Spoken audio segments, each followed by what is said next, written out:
Welcome to another episode of Find Love or Pop the Balloon Show. In my right hand side, I have a group of beautiful ladies. In my left hand side, I have a handsome guy. What's his name? Taimoni. Agugufi, please tell us why you pop the balloon. Tufajani. Sasa mbuyo mnasweda hapo mtini.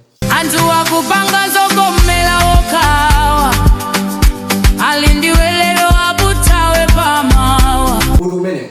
Omwe anandichita kublantaya zachigonizi inendi nazitaya Ataimoni mavari for mene Agugufi abakira pop the balloon. Anasweda hapo mtini mbuyo. Nde mwina akuba utina nusu mzapa kati mwezi. Ngudu wangeno. Neo nabo matusinko nandeu. Iboso odeka sindingadane ndi muntu. Jeno kwa inoyo Agugufi namponda kapena bwanji. Aboneka bwanji kwa ino. Kati wango badwa lero dziko la chilendo ngope ya chilendo kafungo ka chilendo ungomuona iweyo walai wako kamoyo.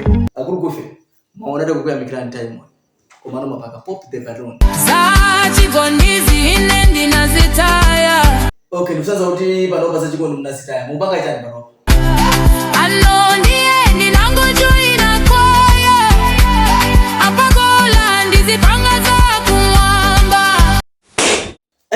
Winners. Ledaika, why pop the balloon? Simple. Ledaika, wakati simple, utaza uti time unokuti kila simple. Alipakala ndizi nduzori sizinga bindule aliba bize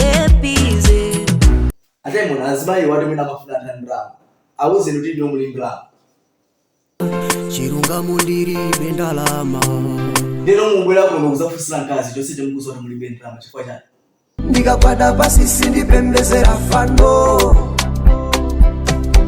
wanga ali ku heaven ine mulungu wanga si wapasi kompano.